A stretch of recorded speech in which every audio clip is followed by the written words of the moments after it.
Open up your eyes and see all the fun and mystery. Take an African adventure with Darren and Destiny. From the mountains to the shore, so many things to explore. Take an African adventure with Darren and Destiny. Well, a very good evening, everybody. Hope that you're doing well. Coming to you live from the nation's capital here. It's approximately 8:32 p.m. Eastern Standard Time. I know in Ghana it's like 1 o'clock, 1:30 in the morning. If you're over in Kenya, Tanzania, on that side, you're 8 hours ahead of that. So some people are probably still sleeping, but when they get this, they're going to wake up and have the opportunity to kind of check out what's going on this end. Anyway, I want to let you know, I want to remind everybody that we do have this special running right now until December the 16th, where you can get this bundle of knowledge, fun, education, all that good stuff. It's the Adventures of Darren and Destiny children's book series, and we are celebrating actually getting our trademark for these. So it's a lot of good things on the way, and this is the perfect time of year to be able to get and share this information, changing the narratives. We're telling our stories. This part of the Zanzibar book. You get a chance to go. These are first class illustrations, them snorkeling, and that's just a little bit of what I just showed you from Tanzania. And so that was really cool to see that all come together, because Tanzania actually have the safari book, Tanzania, and then Zanzibar and Tanganyika. They actually came together, and that's what formed Tanzania. And then we have the Ghana book, and the Ghana book is probably the first Ghana book I'm doing. I'm gonna do another Ghana book because I've been exploring the country and been to the north, been to the west, been to the central region. Still have to get out to the Volta region. I was out there briefly one time, but I need to spend some more time out that way. But the Ghana book is available. All three books, $25 and free shipping within the continental United States. And so just to let you know that is available, and you still have time to participate and get this done. All right. bit.ly, Darren and Destiny bundle right there below. You can see it. And so many things on the way. Make sure you put on your calendar to travel with us to one of our destinations in 2022. We have a big travel show coming up. I'm going to be breaking down exactly where we're going to be going and what we're going to be doing next year and how you can participate. So that is on the way. So tonight I wanted to talk because tomorrow we're going to be doing this is what it is right here. I'll show it to you. I'll show you what I'm going to be talking about. And I'll explain to you why it is so important, because I think that there is a level of, I don't want to say delusion, but there's definitely an illusion. And this illusion of independence is circulating just about everywhere that I've been. And this is what I'm going to talk about. Recently, in the news, Barbados indicated that it was cutting ties with Britain and becoming a republic. And if you just read that, then that sounds great. That's exciting. People run with it because CNN said it. And so it must be true. And it must be, there's a lot of pomp and circumstance. And even Charles shows up. So it must mean something is going on. Well, something's definitely going on. And so I'm going to share with you just some observations, and then you can kind of draw your own conclusion from it. I've had several discussions online on social media where some people, think there's nothing to it. And it's like, hey, yes, the independence is there and this republic is being formed. Other people are like, yeah, okay. Like, yeah, all right. Here we go again. And so we'll have a great discussion tomorrow night, 8 p.m. And we're going to talk about the illusion of independence. And we're going to tie in what recently happened in Barbados with so many other things that have happened on the continent of Africa, not just Africa, Canada, Australia, and several other countries outside of the continent of Africa that are affected by this perceived independence. So we're going to dive into that a little bit, but I want to share with you, and as I told you, I have a lot of content. So I'm going to take you to the streets of Ghana, and I interviewed two people in Accra, Ghana, and they shared their perspectives on why they are street vendors. And because this is a question that comes up when you go to a lot of African countries. I see it more in certain countries than other countries. In particular, Ghana, they have like a real street hustle thing going on. That thing is real. So they have it in Cairo. Egypt is real. That street hustle thing is real. It's in Lagos, Nigeria. I didn't see it so much in Abidjan. But that's a different kind of system. That's under a French system. I didn't see it as much. I'm sure it's there. I mean, the way that I'm talking about the street hustle coming up to the cars, I know it's there, but what's happening in Accra is like you stop at a light and it's like boom, just like a line of people coming through trying to sell. So the question is, why is it like that with a country that has so many natural resources, gold, oil, cocoa, all these different things? Why are there so many street vendors? So let's go to the streets of Accra, and maybe we'll get some answers. Check this out. All right, I'm here in Accra, and I am fascinated by the hustle and the work ethic of those who are street vendors. And I said today I wanted to come out and talk to them and really get a good vibe and appreciate them and celebrate them, because one, people don't think they make money, but they really do make money. But it takes something to be out here in this heat and on the streets and selling. And I've done it before. I've sold 800 watermelons out the back of a U-Haul truck in DC back in 95. So I know what it's like to be a street vendor, and I know what it's like to do this thing. So let's talk to some folks as they talk about their journey and their experience selling in Accra, Ghana. Let me see if I can cross this street, because it looks like I'm about to jump into some stuff here. Let's see. All right, we'll walk across this street. We'll make this happen. What's happening? How you doing? How you doing? Fine. All right, what's your name? Austin. Austin. Yeah. I'm gonna put this on you right here. Is that all right? Yeah. All right. So now let's talk about this, because a lot of people, when we come to Ghana, we see you all out here. I mean, selling. Yeah. I mean, and I know it's real work. Some people don't think it's real work, but it's real work. So tell me a little bit about your experience being a street vendor and what it's like out here, because it's warm right now. Tell me a little bit about it. We are in a country that we don't have anything.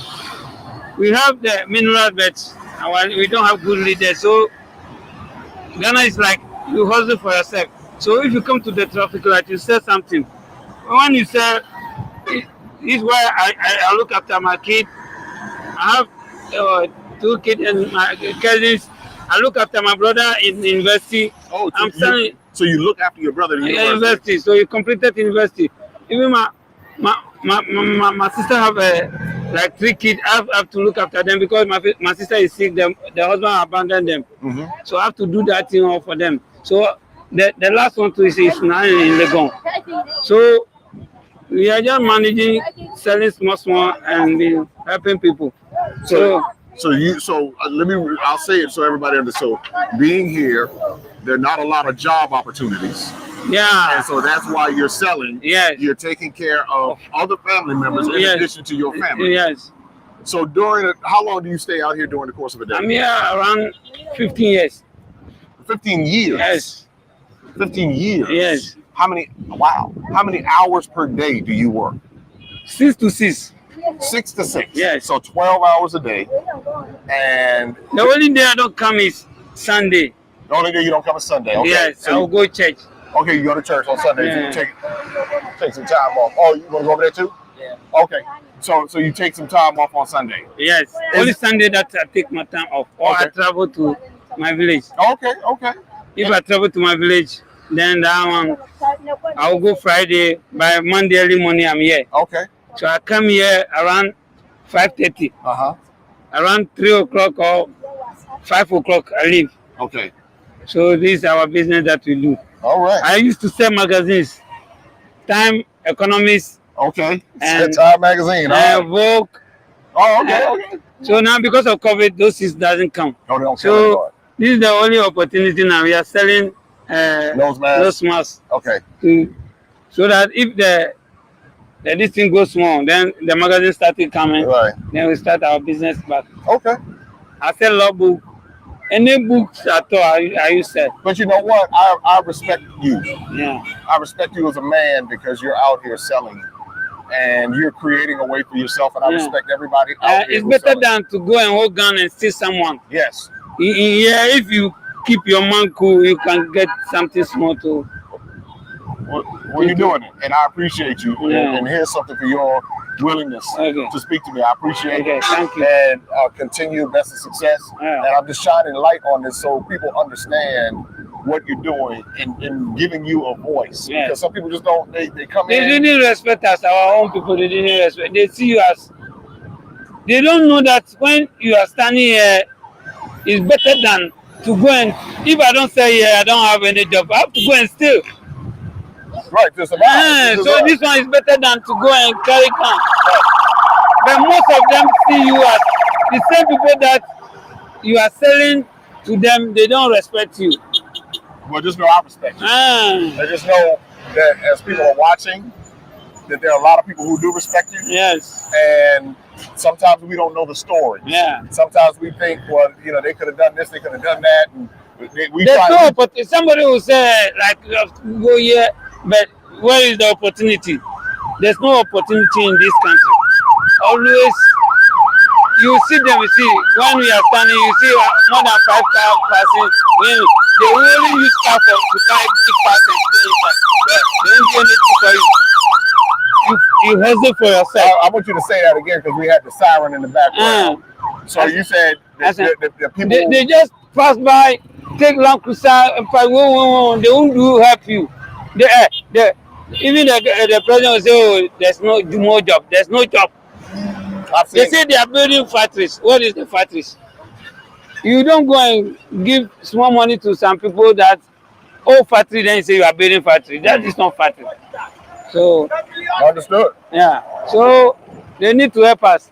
Well, I hope that this continues to shed light because we have the same problems in America. Yeah. Where different parts of America where the opportunities might not be there. There are other parts where there are tremendous opportunities.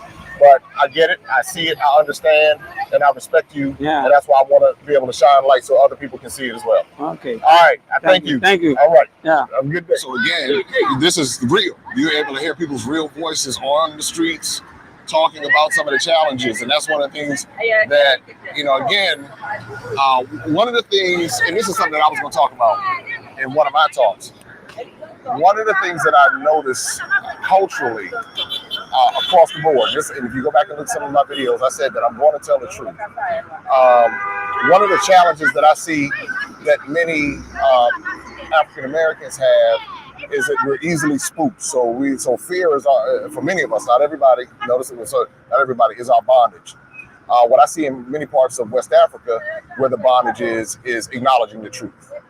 And so a lot of times people don't want to hear the truth about the circumstances, so they come and they try to defend it, and they try to, no, that's not the case, that's not true. And that's one of the reasons why things don't change, because we're not willing to acknowledge the truth. And that's, of course, not everybody, but for those who don't understand the realities, things don't change. So this is one of the things I tell folks in America, so-called African Americans, like Chinese and everybody else that come to these different countries to set up shop with no fear.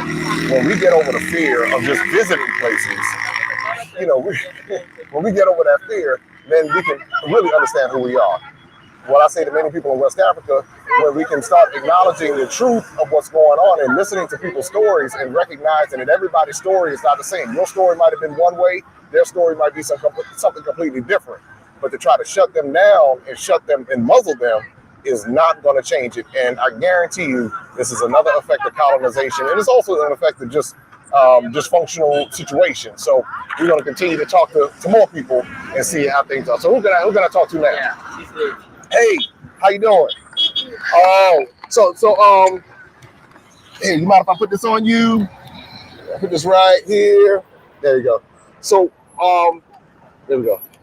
So what is your name? Millicent. Millicent. You're the second Millicent that I've met. That's right, since I've been here. So what are you selling? Oranges? This one is tangerine. Tangerines. Yes. Woo, wow, they look good. So how long have you been selling tangerines? I'm selling it 1.5 years now. 1.5 years. So why did you decide to sell tangerines instead of like going? Because I don't have any work to do, that I'm selling it. Oh, so there are no jobs, is that, or you had a job opportunity or no job opportunity?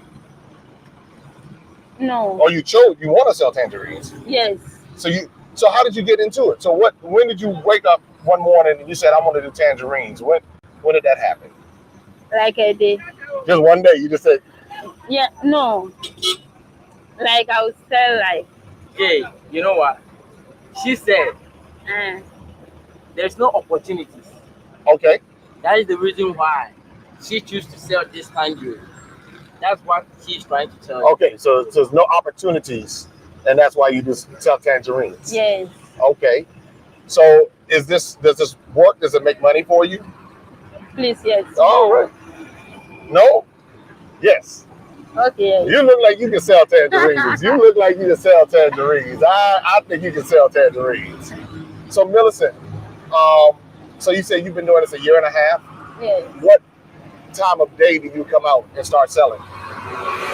It's only Sunday. I won't come to work. What time in the morning do you start? By 8 to 9. 8 in the morning till 9 at night. 8 to 9. 8 or 9 in the morning. Yes. What time do you stop? 8. 8 at night. No. In the morning. In the morning. 8 in the morning. In the morning, yeah. And what time do you stop working in the night? 8. Like, in the night, I won't say. Like, what time do you close? Like. Okay, I will close like getting to 4 to 5, then I close. 4 or 5, and then you close. Yes. Okay. Well, I thank you for talking to me. Okay. And I have tremendous respect for what you do, because it takes a lot to come out and sell on the street, especially in the heat. It's hot here in Ghana. And so it's something that I want to shine light on the people who are here that are oftentimes overlooked because for whatever reason. And Millicent, I mean, I wish you the best of success. And because you're learning lessons and you're doing things that a lot of other people won't do, you're creating an opportunity for yourself. And I respect that. So I thank you, okay? Welcome. All right. Well, they're talking to Millicent, and Millicent was able to create an opportunity for herself. And the other gentleman, he created an opportunity for himself. He said 15 years. I remember one day I was riding in the taxi, and a young lady came up to the window, and she was actually from Nigeria. And she said that she's from the Hausa, her ethnic group is the Hausa ethnic group. And her name was Fatima. And I asked her, I said, well, how did you end up in Ghana? She said, well, there are no opportunities in that part of Nigeria. And so I know a lot of times it's easy for people to say, well, yeah, there are opportunities and this, that, and the other. And I did this and I did that. Everybody's story is not the same. And that's what I'm learning as I travel throughout the continent, that everybody's story is not the same. Everybody's circumstance, everybody's socioeconomic background, everybody's family background, everybody's culture is just not the same. So when you get among the people, and that's what I love going in the different countries, is to be among the people and listen to their stories. Not to feel sorry for them or not to feel like, oh wow, I'm so privileged or this, that, or the other. It's to say, wow, let me hear your story. And now I have a better understanding. So when I see people out there street vending, who knew that this man was taking care of all of these different people? His sister's husband abandoned.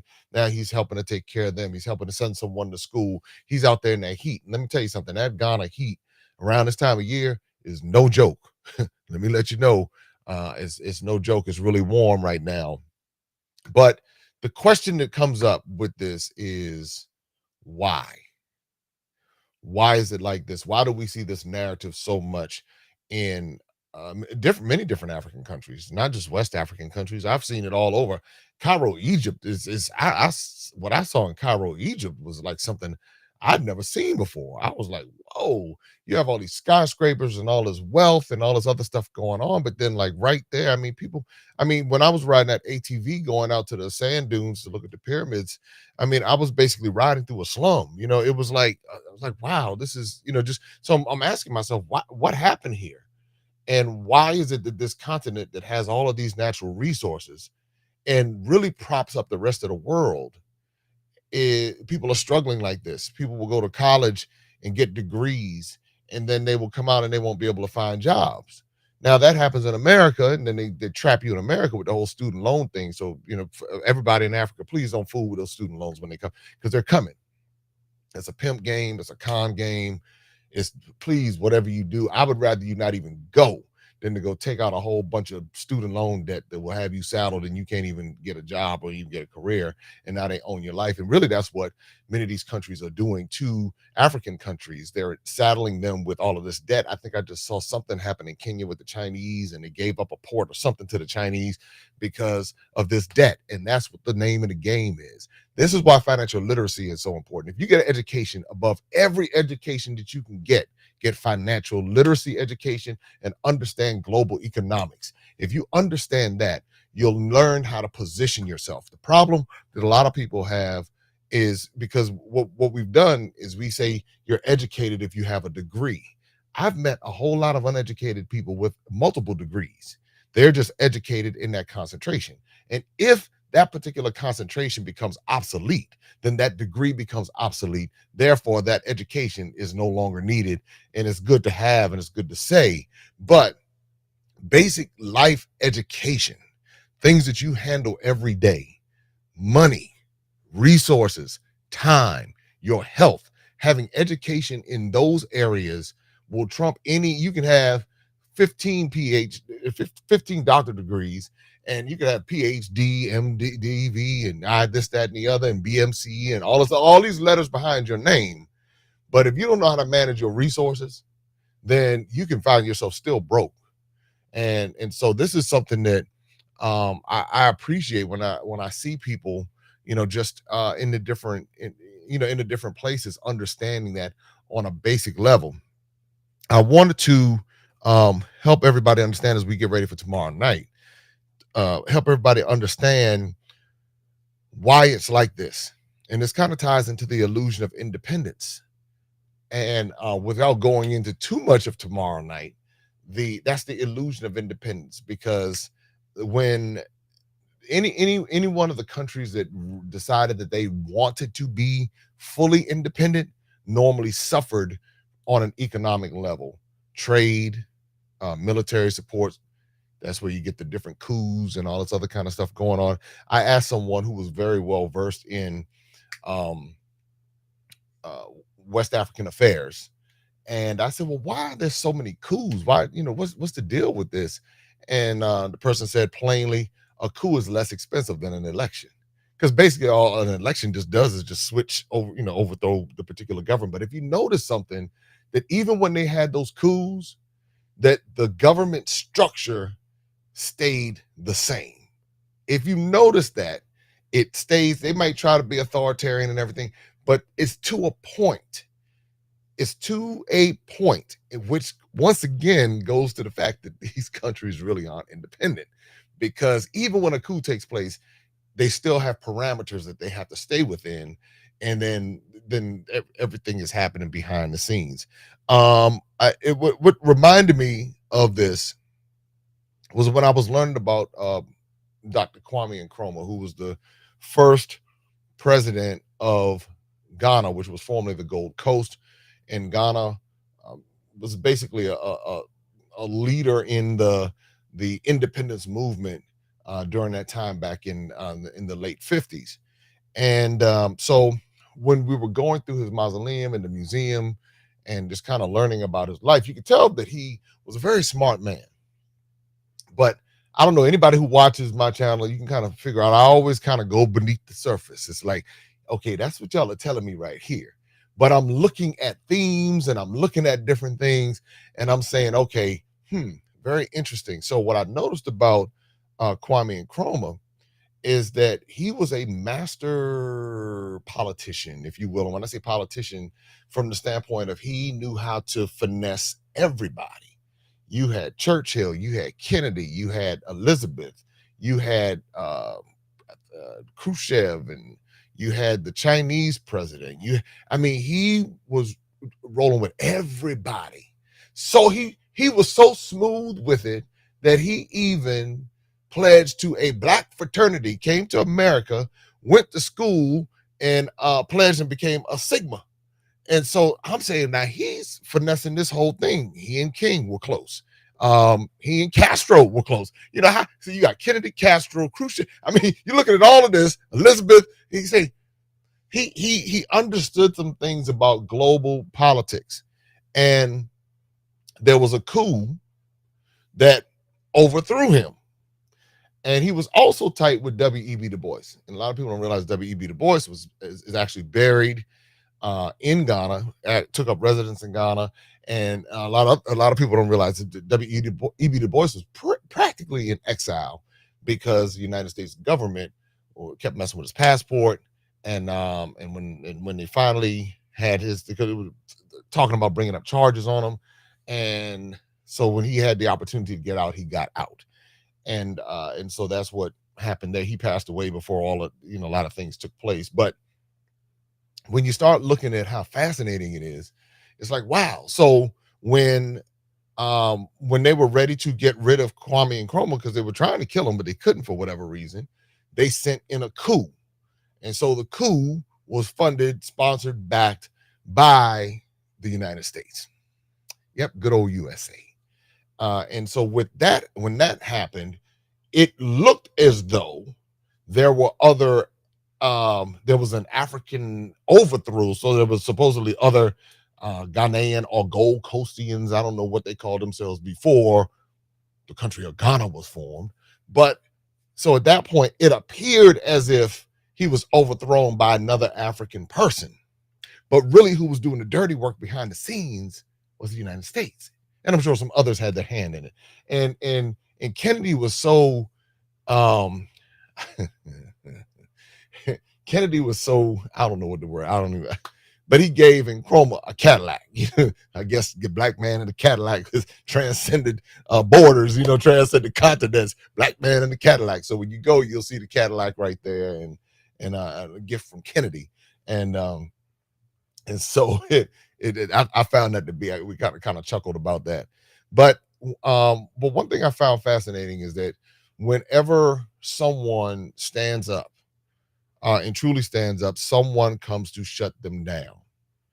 And this happens in America.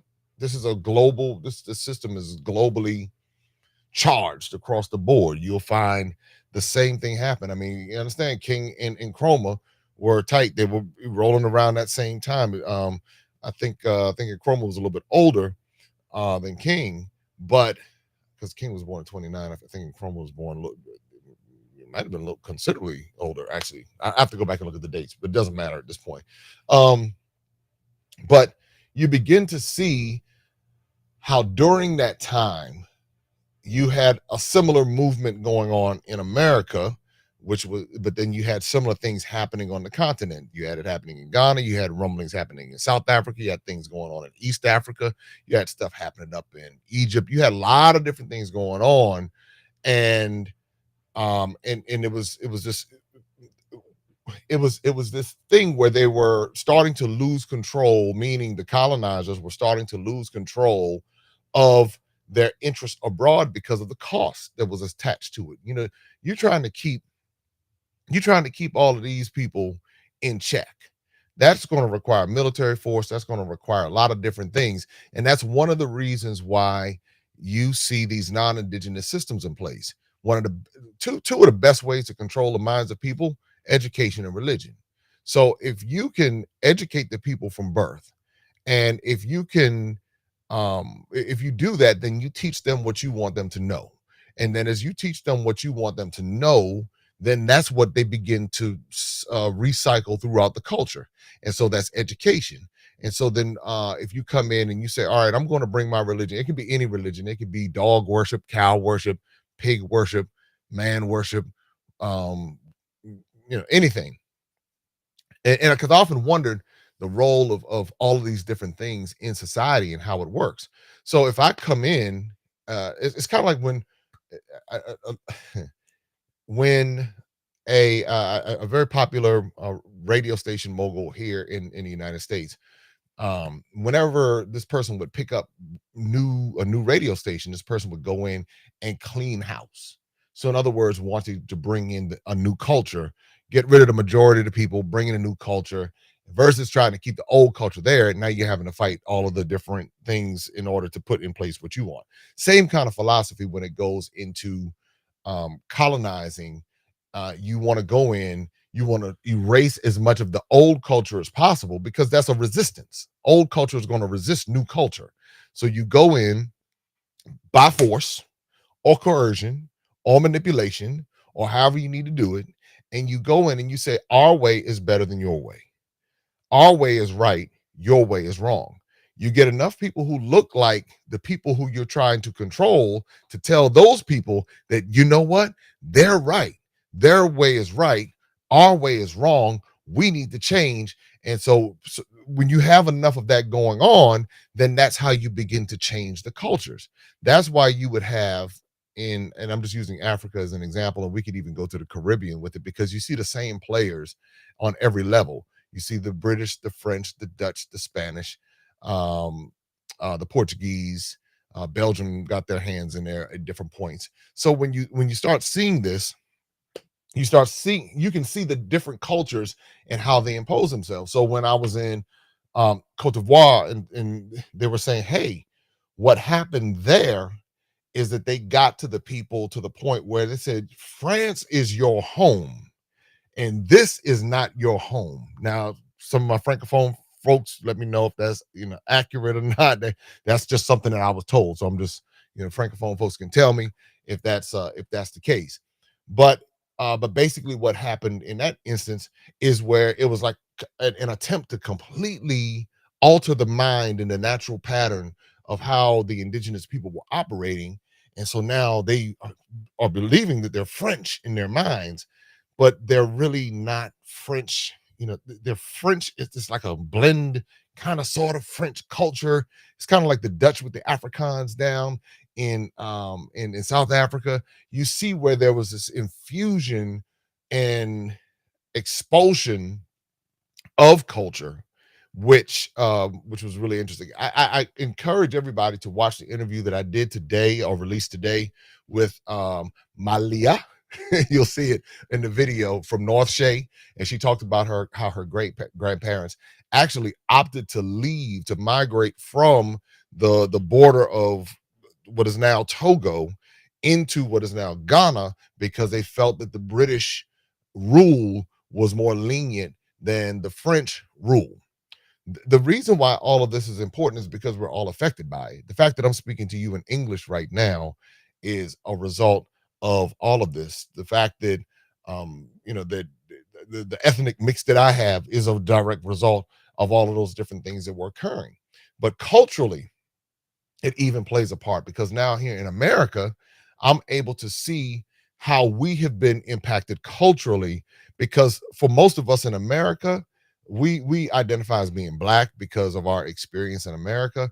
But let me say many of us in America, because I can't speak for all of us, but many of us in America have really no identity when it comes to Africa.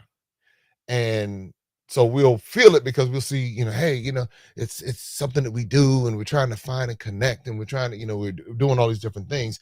But the essence of it, it's like it's a mystical kind of thing in our minds, or we wonder, or we watch something, or we watch a video, and that kind of tells us what it is. But it's like when you get there and you see people who look just like your cousins and people who you're like, wait a minute here. And then you see how we do so many of the same things. It's our body movements and our rhythm. See what happened with, in my case, what ended up happening with me was that I got a little too colonized and I lost some of that rhythm, so I lost some of that rhythm. But I'm getting it back though. I get them Afro beats keep working. They're working on me over there. They're getting me though. It's coming back. It's coming back. It's coming back. So, but but when you begin to look at this, you realize that there is more to this story than just the people being on the street, and that's it. A lot of times people look at the government. The government needs to do XYZ. The government needs to do this. The government needs to do that. I'm going to make a very profound statement to you, and I know some people are not going to like it, but I'll explain it tomorrow night. The government is powerless. That's the reality. That's the reality. The government is powerless. And I'll explain it tomorrow night because it ties into the illusion of independence. But now many of the same things happen. I will draw a parallel. You look at cities in America that are predominantly Black, and you will see the same pattern. You'll see colonization. You'll see the resources coming in. You'll see the puppet politicians. You'll wonder why is it that the schools are so many of the schools are getting sub-quality education, subpar education. You wonder why they don't have adequate books. But then if you go 10 miles away to one of the affluent areas, they have the best of the best. You have all of this stuff happening in the majority of those schools. Have a different hue, different skin complexion. And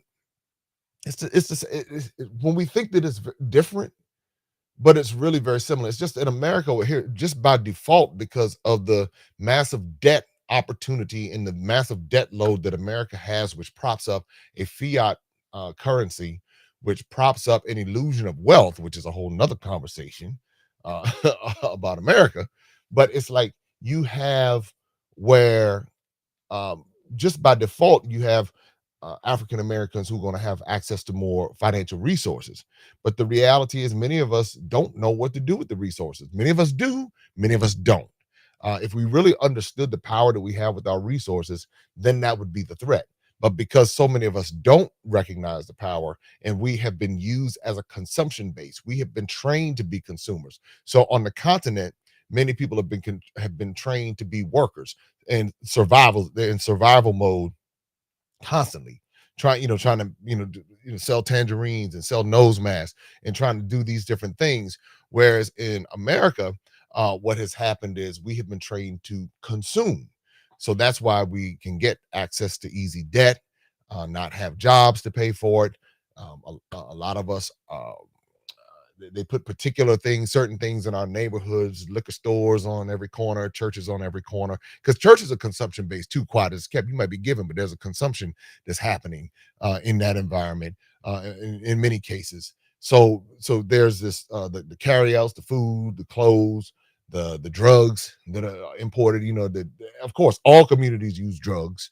Everybody uses drugs, but in in particular, you see the impact of certain things happen on a different level in certain communities because of the traumas that have taken place, the broken family situations. And this is not just Black neighborhoods. It's happening in Latino neighborhoods, happens in white neighborhoods. But I'm just drawing a comparison between Africa and African Americans in many parts of the Caribbean, of what a lot of people are doing. Are there people doing well? Of course, there are people doing well. Absolutely, there are people doing well. But what happens with that is that a lot of times the people who might not be doing so well are forgotten, and it's like, well, hey, they just need to kind of pull themselves up and do what they need to do. But the reality is, many of us who have these privileges have had someone to help us along the way. And even those of us who busted our tail and we worked hard, somewhere along the way, somebody gave us some advice, somebody did something, somebody came along and helped us to move to the next level. So, so with that, I I look at this and I say, well, what are some of the solutions? And again, I'll talk about it tomorrow night. uh, some of the solutions are on a micro level. What we're waiting for, and what many of us, this is a pattern that I see on both in America and on the continent, is we really put faith in our political leaders. We really trust and believe in our political leaders, and a lot of us a lot of us wake up and we say even those political leaders are powerless to do anything beyond what the broader system gives them the ability to do. So we'll put faith in the new mayor gets elected. We're all excited. But then the same thing continues for the next 4 years. And then we're like, well, we can't change everything. They can't do it all by themselves, without realizing that whatever the powers that be say the agenda is for that particular mayor is what's going to happen. I mean, we have to ask ourselves, how do our cities in America get gentrified? People come in, the same players. I'm about to show a comparison. How is it that these cities can get gentrified without any resistance, without any resistance, but yet we still keep voting these same people in? And the most loyal people to these people are the ones who are being displaced the most. And that kind of throws me off. Flip the script. Let's hop on over to to the continent. Gentrification is happening right now. If you go to these different countries and you see all of this construction going on, uh, and some people say, well, the locals are doing the construction. Yeah, on some levels, but when you start talking about those big, tall skyscrapers, other than what's happening, what my man did in Ghana, and all of that. But I'm talking about when you talk about a broad cultural, economic influx of cash coming in, that's foreign money coming in. Now, you can delude yourself into thinking that money's coming from within, but I'm trying to tell you that is foreign money coming in, coming from China, UK. When just with me going around doing my different investments in, they said, well, what company is this? Well, this is a this is how they say it to me. This is a UK Ghanaian partnership. I said, what's the percentage? I said, I really want to know the percentages of the partnership. And of course, the Ghanaian has the small percentage in that particular instance because of, I'm just looking at it. I know it has British written all over it. This does not say Ghanaian. This says British.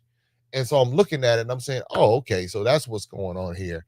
So basically the Ghanaian is the front person for this particular venture, and then the British person is funding it. Now, again, you got some Ghanaians that have some money that are making some moves and doing some things. Same thing with Nigeria.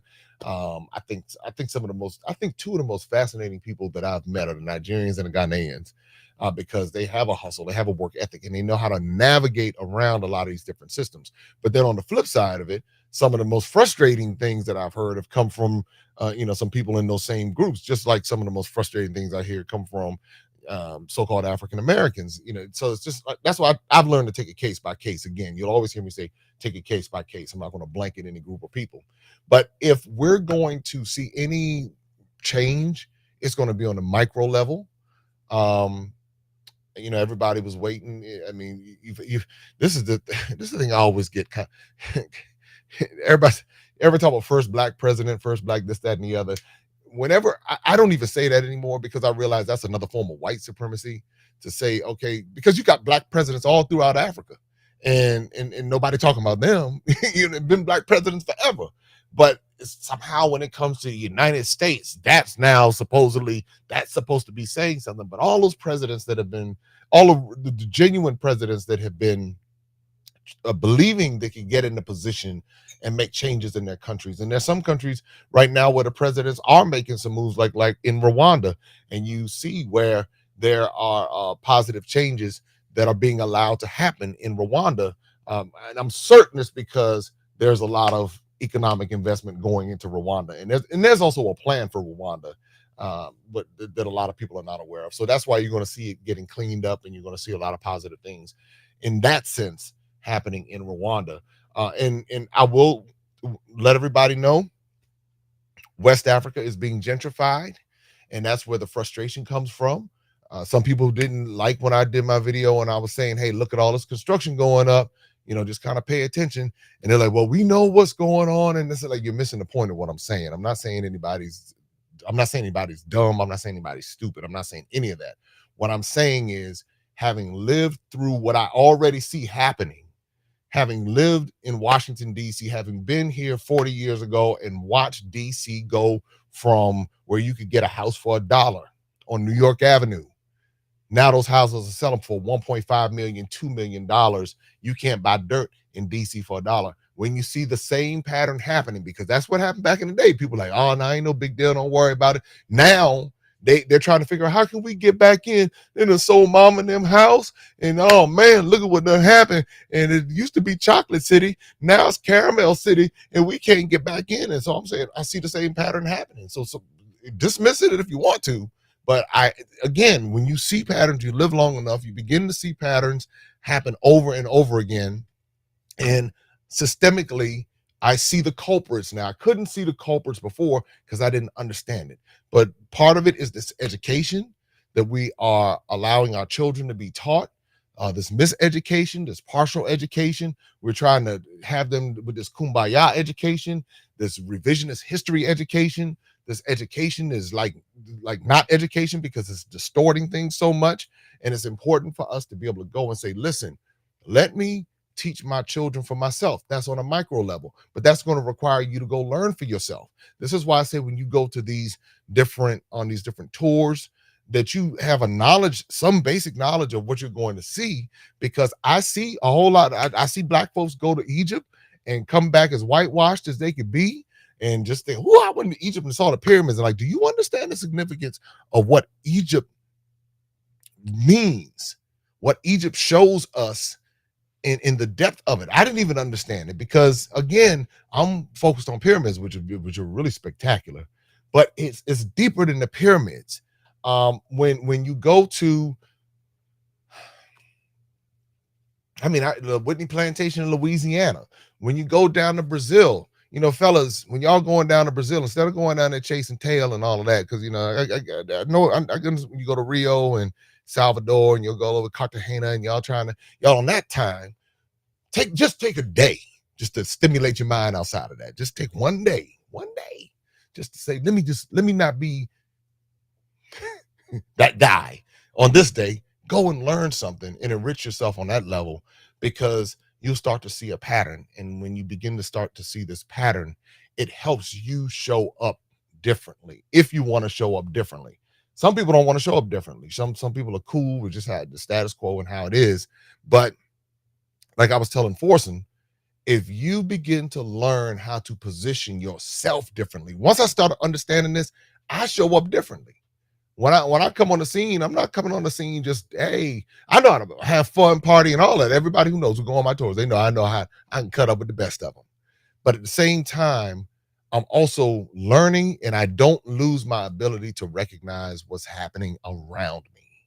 And that is so important, because so many people lose the ability to recognize what's happening around them, because we get caught up. I'm telling you, this is where we get caught up. This is what I hear over and over again. We get caught up in nationalism. So we get caught up in our country, which was formed by colonizers. So we get caught up in that, and we actually argue and debate people over that. We get caught up in nationalism. We get caught up in European education. Many of us get caught up in colonized religion. So now all of these things are elements of controlling the mind, which is at that point, what's going to happen is going to control behaviors. So once your mind is already controlled, now your behaviors are going to be controlled. And what it does, it reduces the ability, and I hate to use these two words together, because now I'm even seeing people misuse this, but it reduces the ability to critically think. And so critical thinking is just asking questions about what you see around you. People will criticize you for critically thinking, especially if you ask certain questions. One guy, he was like, he was trying to criticize me for asking a question. That's an unintelligent question. Now, if I was insecure, then I'd be thinking, well, maybe I didn't need to ask that question. I knew exactly why I asked the question. And so I told him, I said, hey man, look, I said, first of all, you're not going to be able to project that bully thing that you have going on. Maybe you're used to doing that to other people, but that's not going to work with me because I understand exactly why I asked the question that I asked. And so, but that also goes back to being able to showing up differently, because a lot of times when you have been impacted by the different elements that are around you, it can also create insecurities. And so when you're unsure, and sometimes people will be sure in their pride, won't be necessarily sure in facts, they'll be sure in pride. And so when you try to show them a fact, they don't care what the facts say, they just want to be right. They don't care. I just want to be right. It don't matter. I could be wrong, but I want to be right. So no matter what your facts say, I'm gonna hold on to what I believe. So with those different things in place, I then stop and I say, well, all right, so we have all of these different systems that are influencing the mind. And I see the same patterns over and over again. And I watch how easily people are swayed with this and swayed with emotion and swayed with culture and swayed with, just swayed by so many different things, instead of stopping and say, well, why are things the way they are? Well, that president, he ain't no good. And so what the colonizer does, sit back and put the other people, put the governments and the politicians up front to fight and do the dirty work. The people are focused on them. That's what I say, you got to stop and pause for a second and breathe. Say, what's really happening? They're fighting each other, but what's going on behind that? What new mine is being built right now that some chief just sold for pennies on the penny? And what's happening over here? What exploitations are taking place in a particular country where the people are being pit against one another? How is this happening in this particular area? What's going on in this place with the villages, with the youth? What's happening over here? See, all of that stuff gets lost in the fighting, and behind that are the people who are really calling the shots and making all of the money. And that's why I say it has to begin on a micro level, because when it happens on a micro level, that's individuals caring enough about themselves to want to learn more than just what's being put out there. Just, we just gonna put something out there and just, and we just believe it because it's on TV. We believe it just because it comes across YouTube, or we believe it just because somebody said it. To stop and breathe for a moment and say, hold tight. Why is it that this country with all these resources, why do so many people, why is there a fix the country movement with a country that has so much? First response, somebody say, corrupt governments, corruption. Corruption, no doubt, is there. But there is a system in place that condones corruption.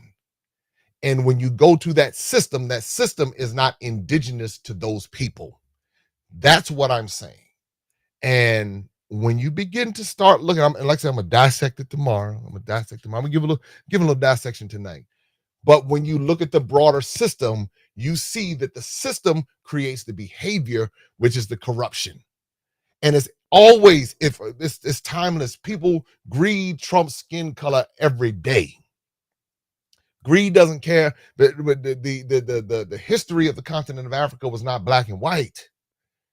It was ethnic, and you had ethnic conflicts, still got ethnic conflicts. When people say that this didn't happen and they don't believe that these people did this to that people, I'm saying, do you see what's going on today? Really, do you see what's going on today? Stop for a second and breathe. I know your emotions want to, just think that the white man did everything to everybody, but just stop and look today. Well, the white man, that's why the people are fighting today, because of the white man and such and such. I'm saying now, wait a minute now. I know people in their families. I'm going to the micro level. I know people in their families. They're stealing from each other and throwing and sleeping with each other's wives and husbands and abusing each other. This ain't got nothing to do with the white man. This was long before the white man came. And I'm saying on a micro level, people are doing this. What do you think is going to happen on a larger scale when you have so many different people with so many? So when we look at humanity, and the point is when we look at people for people and stop looking at skin color and thinking one skin color going to be better than the other and this and the other, people are people. And people will do whatever people are going to do. And once we understand that and can stop and say, all right, then we remove the monolithic aspect, and we say, all right, how am I going to deal? How am I going to deal with these situations? Case by case, case by case. What's happening here? Okay. Why are people, why are people in a position of begging? Some because they are lazy, some because the opportunities aren't there, some legitimately don't have anything else they can do other than to beg. That's why I always listen to stories. So you just don't know what somebody's situation is. But as we begin to learn more, as more alarms are sounded, as more people take the time to really sit down and say what's really happening here and not just going with the flow of what is put in front of them, that's when you'll start to see micro changes. And on the micro level, when families start teaching their own children, when mothers and fathers teach their own children properly, meaning, hey, this is what's going on around you, this is how you can navigate it. Okay, well, if you're going to sell tangerines, cool. Then let's set some goals for the tangerines. What's the next step? What do you want to do after that? Be careful of getting hooked up with the Chinese in that debt system, because they'll come in and they'll give you these little things. And or if you get in that debt system, work extra hard and have a plan to get out of it. Have a plan of how you can do it. Or let's start breaking it down on that level. Now, some people don't have access to those conversations. I recognize that. But I'm saying for those people who do have access to those kind of conversations, then begin to have those types of conversations and understand or chart a pathway out. um, a lot of people don't realize that I talked to a young lady at a restaurant right before I left Ghana last time. Italian restaurant right there at Marina Mall, and I don't know who owns it. I'll say this: if a Ghanaian owns it, shame on you for paying this young lady, basically paying her 600 CDs a month. And I'm finding out that people making less than that. I'm thinking to myself, 600 CDs a month is the equivalent of $100 a month. How do you get ahead like that? But that Italian restaurant still charging regular prices. That landlord of that mall still charging whatever prices. They're still making all of that money in that. And that young lady, 20 years old, because I asked her, so how old are you? She said, I'm 20. Okay. And I said, how much do you make a month? And she looked at me like she was ashamed. I said, no need to be ashamed. I said, I'm just trying to understand. She said, well, I make 600 CDs a month. I said, okay. And I looked around that restaurant. I was like, somebody's making a killing. And that's what a lot of people do. They will go, they will set up shop, they'll bring their resources in, and they will not compensate the people a fair wage to where they can ever rise above, rise economically. One thing I will say with my staff and the people that I work with and the people that I pay, I make it a win-win across the board. And so I asked them, I said, well, where are you comfortable? Because I don't want you to be, I don't want you to be working below a certain level. And so they let me know if it's something I can do, then I'll do it.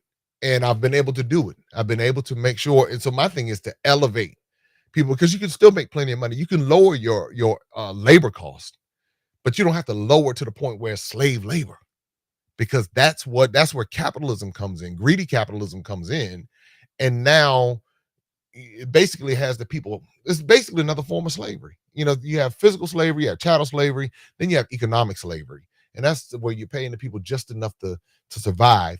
And then you throw that Western consumption culture in, and now everybody wants to be like the West. Everybody's spending time on YouTube looking at all the, walking around with all their fake Louis Vuitton stuff and fake Fendi stuff and fake this, that, and the other, and fake Calvin Klein, and wanting to be all of these different things without realizing that that's just another brand that's being placed on everyone.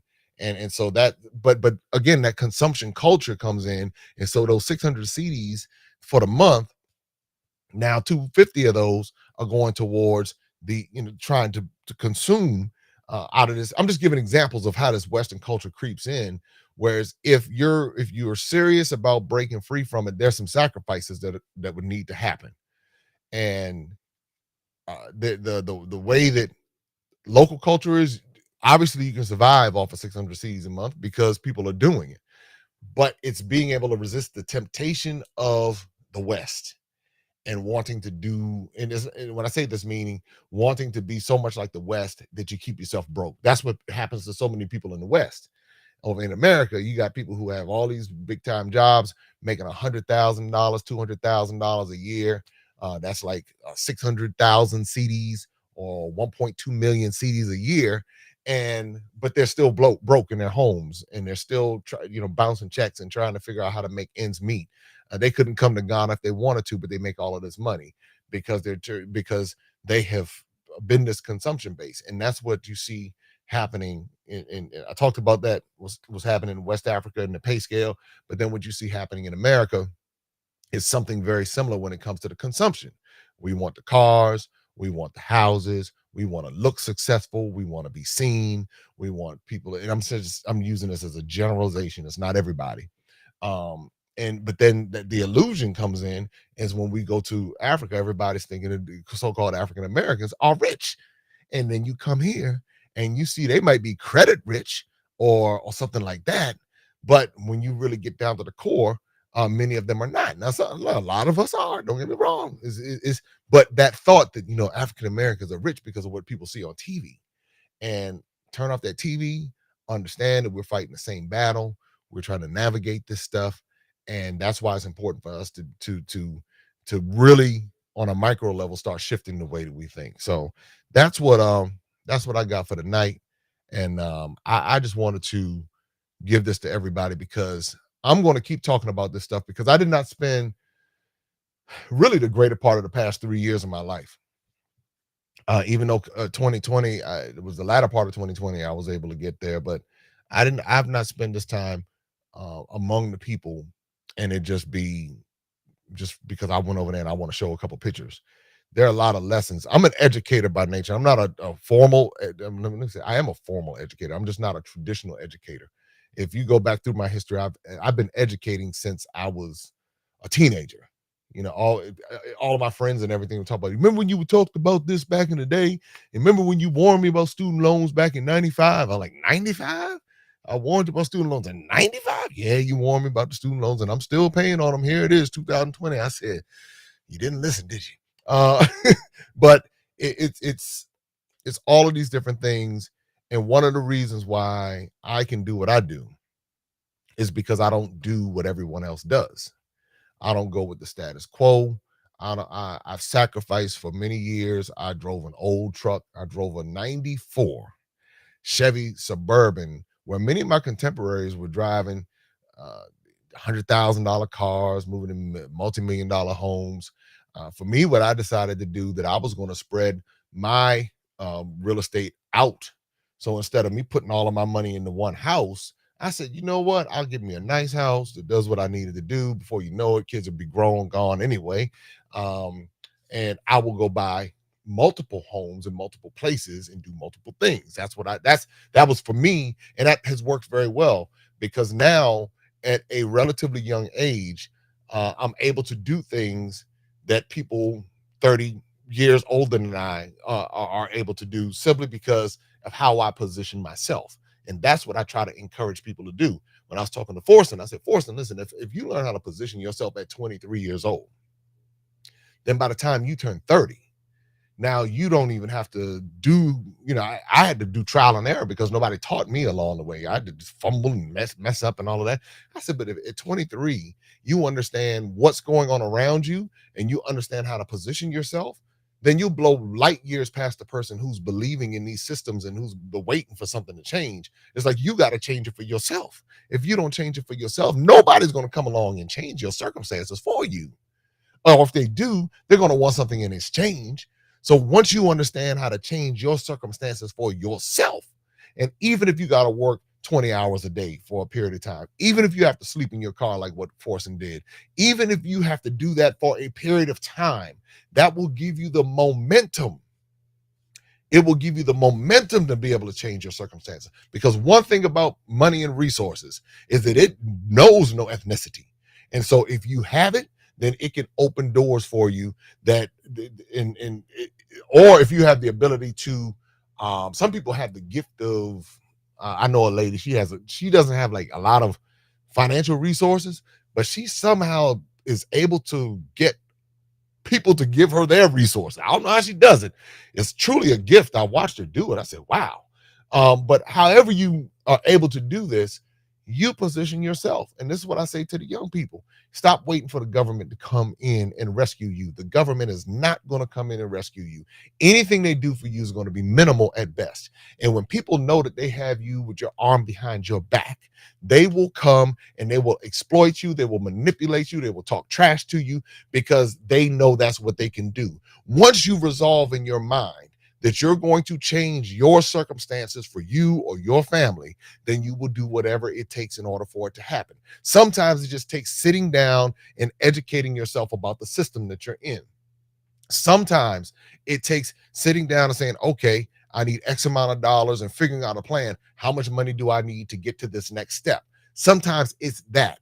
And not always looking for the easy way out, not just saying, okay, I'm gonna go to church and give some money and hope for the money to come back. You know, I mean, that's fine. There's nothing wrong with give. That's what you want to do as far as giving and donating, all those types of things. That's fine. But don't take the lazy person's approach, because that's another one of those side effects of religion that comes in. It's like, I don't have to work.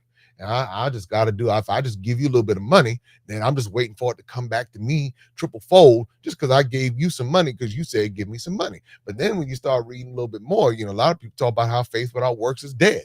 But a lot of times people they want to have the faith, but they don't want to have the work to go along with it. And I'm just talking about in the natural. I'm not talking about from the spiritual standpoint. That's a whole nother conversation. But I'm saying a lot of people just don't even want to put in the work on the natural level. And because they don't want to put in the work on the natural level, because they've been dumbed down by some bad doctrine, now here they are. The Chinese come in with their little Buddha thing on the thing, and they look, everybody like, who the Buddha man is over there? The Buddha, well, hey, 3-4 Buddhas sitting over there, and the Chinese buying up half of West Africa, and you sitting over there throwing money at the preacher's feet, and all this other kind of stuff going on, when you could be using that same money to go buy your business and get it established and give more money to whatever you want to give more money to. And it's just like when you just stop and think for a second. That's all I'm saying. Stop and think.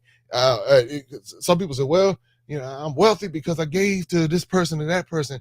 And I said, but what about the people who have 10, 20, 40, 50 times the amount of money, and they don't do that? They don't do what you say everybody else should be doing in order to get wealth. What about those people who have 5 times the wealth and they don't do that? And people get stuck. So what I'm not doing, I'm not knocking I'm not knocking something if you decide to do it. Just make sure it makes sense, and don't complain. Because I mean, I realize that if I'm going to give up my resources, then I can't complain if the resources aren't there. I can't get mad at anybody but myself if I'm going to give up my resources that I could use to invest in this or that or the other. And then when it doesn't come back, now I'm sitting up there looking sideways at God, like he's looking sideways at me, like, well, I ain't tell you to do that. What you doing? You know, so that's what I'm saying. Financial literacy is so key. Cultural literacy, historical literacy, but historical knowledge and understanding systems, understanding what's going on around you. And I promise you, if you get all of these things done on a micro level, you will begin to see some differences. All right. So that's all I have for tonight. Listen, tomorrow night, we're going to be talking about this, the illusion of independence. And I know some of y'all love this joker. Because I'll just leave it right there. But I don't even know why he's even, there are a lot of princes. There've been a lot of princes in Africa. There've been a lot of kings and queens in Africa. Don't get any airplay, but yet we give them the airplay. Oh, I wish you could be part of the royal family. You're already part of the royal family. You go, yeah, but I don't want to be a part of that and them tribes and stuff. Them Africans, and I want to be a part of the queen. Oh, yes, I got like 2% British blood in me. I mean, we got to get out of this, y'all. We got to. She wearing diamonds, stolen diamonds and stolen artifacts, bold with that thing, walking around wearing this stuff, and we want to be like them. That's the part that just blows my mind. The very places that steal from us, we go and we want we want to go to Paris, but Paris was built on the backs of our ancestors who were stolen from.